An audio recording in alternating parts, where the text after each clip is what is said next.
장목 대통령 권한대행이 마은혁 헌법재판관 후보자를 임명하지 않은 것이 국회 권한 침해라며 국회 측이 제기한 권한쟁의 심판을 두고 양측이 공방을 벌이고 있다. 법조계에선 헌법재판관 임명 표결 당시 여당은 명시적으로 거부를 했으므로 합의가 아닌 협의만 이뤄진 것으로 봐야 한다고 설명했다. 특히 전문가들은 우원식 국회의장이 본회의 표결 없이 단독으로 권한쟁의 심판 청구를 한 것은 청구 주체와 관련한 흥결이 명백한 만큼 요건을 갖추지 못해 각하되는 것이 원칙이라고 지적했다. 11법조계에 따르면 헌법재판소는 이날 오후 대심 판정에서 국회와 최 권한대행 간의 권한쟁의 심판 2차 변론을 열었다. 국회 대리인 양홍석 변호사는 본회의 의결로 처리할 헌법법률상 근거가 없다며 권한쟁의 심판 관련 절차 규정이 없기 때문에 이 안이 성립되지 않는다고 주장했다. 반면 최 대행 측은 국회의 권한이 침해됐다는 이유로 권한쟁의 심판을 청구하기 위해서는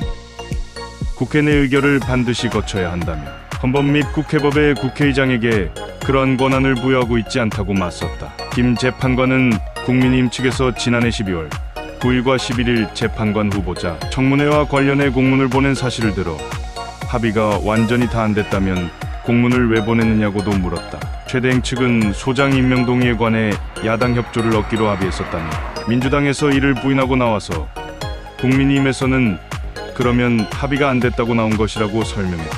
앞서 국회를 대표해 심판을 청구한 우원식 국회의장 측은 마 후보자의 인사청문회 개최에 국민의힘도 합의했다는 점을 입증하기 위해 국민의힘이 지난해 12월 11일자로 의장에게 보낸 공문을 전날 헌재에 증거로 냈다. 최 권한대행 측은 이에 대해 마 후보자를 임명하는 데 대한 여야 간 합의가 없었다는 입장이다. 여야가 각 1인씩 추천하기로 합의했을 뿐 나머지 한 명은 윤석열 대통령이 지명하는 헌재소장 임명에 야당이 동의하는 것을 전제로 야당에 추천권을 주는 쪽으로 논의 중이었고 상당한 의견 접근을 봤을 뿐 최종 합의가 있었던 것은 아니라는 것이다. 한 변호사는 대통령 권한대행의 업무가 어디까지인지 정해진 바는 없다. 하지만 야당 측에서는 대통령뿐만 아니라 권한대행도 된다고 하는 걸 전제로 논의가 돼야 한다고 주장하고 있으나 원칙적으로는 소극적인 업무에만 한정돼야 한다는 게 헌법학자 다수의 의견이라고 설명했다.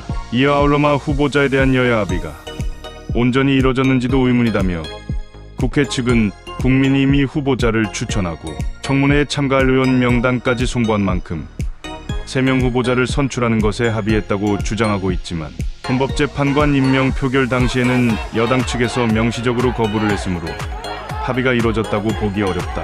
엄밀하게 따지면 합의가 아닌 협의 정도만 이뤄진 것으로 봐야 한다고 말했다. 또 한 변호사 역시 민주당이 여야 합의의 근거로 제시한 공문에 대해 여당이 여야 합의와 관련하여 추가 논의 사항을 이행하는 조건으로 보낸 공문이라고 반박하며 이와 관련해 국민의힘 전 원내대표 및 현 원내대표의 진술서를 제출한 만큼 합의가 있었다고 볼 여지는 적다고 설명했다. 헌법재판소법 제61조에 따르면 권한쟁의 심판 청구 주체와 관련해 국가기관이라고 규정하고 있으므로 이 경우 국회만이 당사자가 되어 청구할 수 있을 뿐이라며 국회의 구성원이나 국회 내부의 일부 기관은 청구 자격이 없다. 우원식 국회의장이 본회의 표결 없이 단독으로 권한쟁의 심판 청구를 한 것은 청구 주체와 관련하여 흠결이 명백하므로 청구 요건을 갖추지 못하여 각하되는 것이 원칙이라고 강조했다.